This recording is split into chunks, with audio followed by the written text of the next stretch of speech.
Hello hi आदाब, कैसे हैं आप? आई होप आप सब ठीक होंगे। आज की डेट में जो इन्फेक्शन फैला हुआ है और जान का खतरा लेकर चलता है, that is dengue infection, dengue fever. Dengue fever में जो सबसे बड़ी प्रॉब्लम आती है basically is the low platelet count. जो प्लेटलेट काउंट है उसके लिए हर आदमी परेशान होता है कि कैसे उसको बढ़ाया जाए। कोई पपीते का रस पीता है, कोई कीवी खाता है, कोई बकरी का दूध पीता है कि उसका प्लेटलेट बढ़ जाए। बट साइंटिफिकली प्लेटलेट को बढ़ाने के कुछ तरीके हैं, कुछ सप्लीमेंट हैं, कुछ फूड्स हैं। नाउ बात करते हैं कैसे प्लेटलेट काउंट को बढ़ाया जाए। प्लेटलेट बहुत इंपॉर्टेंट रोल प्ले करता है क्लॉटिंग में, ब्लीडिंग में। अगर प्लेटलेट कम है तो ब्लीडिंग की टेंडेंसी बढ़ जाती है, इसलिए प्लेटलेट की अमाउंट चाहिए ही चाहिए। जब डेंगू इन्फेक्शन या डेंगू फीवर की बात करेंगे, दो चीजों पर ध्यान देने की जरूरत है। नंबर 1, बोन मेरो, जहाँ प्लेटलेट बन रही है वहाँ डिस्ट्रैक्शन होता है। डिस्ट्रैक्शन शुरू हो जाने की वजह से प्लेटलेट का अमाउंट नीचे की तरफ जाएगा। नंबर 2, जो प्लेटलेट बनती है उनका फॉर्मेशन कम हो जाता है इन डेंगू फीवर। तो दोनों तरह से प्लेटलेट का काउंट कम होने लगता है। अगर हम नॉर्मल प्लेटलेट काउंट को देखें तो इनमें 1.5 से लेकर 4.5 लाख के बीच में प्लेटलेट काउंट होना चाहिए। अगर कोई इस तरह का इन्फेक्शन होता है तो आपकी प्लेटलेट नीचे की तरफ आएगी। प्लेटलेट नीचे की तरफ आएगी तो आपको हमेशा प्लेटलेट ट्रांसफ्यूजन की जरूरत पड़ती है। नाउ जब हम कभी ट्रांसफ्यूजन कराते हैं तो वो ब्लड प्रोडक्ट का ट्रांसफ्यूजन होता है।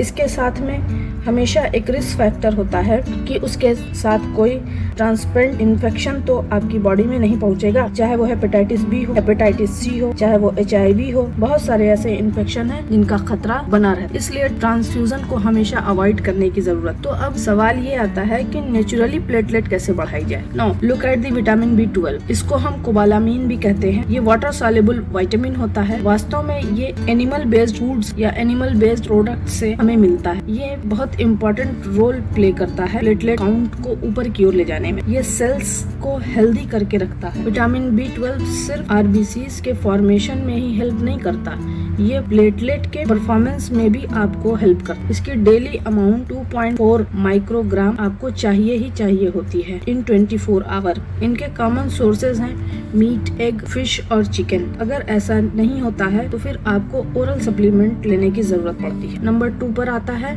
फोलेट, या जिसको हम फोलिक एसिड के नाम से जानते हैं। ये वास्तव में B कॉम्प्लेक्स का पार्ट है। This is required for the healthy cells. इस विटामिन B9 भी इसे कहा जाता है, या फोलासिन भी कहते हैं इसको। प्लेटलेट काउंट को ऊपर की तरफ ये रखता है। ये टिश्यूज की ग्रोथ में हेल्प करता है। ये हमारे ब्रेन में बहुत सारे काम करता है, कॉग्निटिव फंक्शन को इम्प्रूव करता है और ये RBCs को बनाने में हेल्प करता है। अगर RBCs प्रॉपर नहीं बन रही हैं तो आपको मेगेलोप्लास्टी एनीमिया होने का डर होता है अगर फोलिक एसिड की डिफिशियंसी होती है तो। नाउ फोलिक एसिड कहाँ से मिलेगा? नंबर 1, बैक आइड पीज, जिसे हम लोबिया कहते हैं। लोबिया are very rich in folic acid. Number 2, peanuts, मूंगफली। Number 3, oranges. 4 पे आते हैं किडनी बीन्स यानी राजमा जिसे हम कहते हैं। इनमें भी फोलिक एसिड काफी अच्छी मात्रा में मिलता है। And the next one is vitamin C।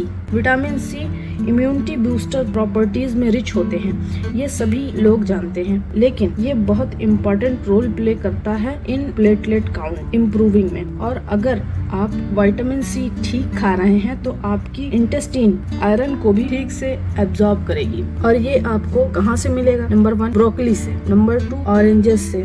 और ये मिलेगा आपको ग्रेप से, अमरूद से, आंवला से। The next and last one is iron की कमी। अगर आयरन की कमी है तो ये ज्यादातर लोग जानते हैं कि इससे आयरन डिफिशियंसी एनीमिया होता है, लेकिन ये प्लेटलेट की जनरेशन और प्लेटलेट की फॉर्मेशन दोनों के लिए जरूरी होता है। और अगर हमें आयरन अच्छी मात्रा में चाहिए तो हमें ये राजमा में मिलेगा, किडनी बीन्स जिसे हम कहते हैं, लेंटिल्स दालों में मिलेगा, पालक, गुड़, चुकंदर, अनार और डेट्स यानी खजूर, इन सब में आयरन आपको ठीक मात्रा में मिलता है। और जो अगली चीज है जिस पर आपको ध्यान देने की जरूरत है, कुछ ऐसी चीजें हैं जो प्लेटलेट को कम करने की ताकत रखती हैं, उनके फंक्शन को डिस्टेबलाइज करती हैं। उनमें सबसे पहले नंबर पे आती है अल्कोहल, दूसरे नंबर पे आती है कैनबेरी जूस और तीसरे नंबर पे आता है काऊ मिल्क। जी हाँ, इन चीजों से प्लेटलेट डिस्टेबलाइज होता है। ये कुछ चीजें हैं जिनको ध्यान देने की जरूरत है। वीडियो पसंद आई हो तो लाइक, शेयर और सब्सक्राइब कर दें। फिर मिलते हैं नेक्स्ट वीडियो में। खुश रहिए, अपना और अपने परिवार का ख्याल रखिए। Stay fit, stay safe. Thanks for watching.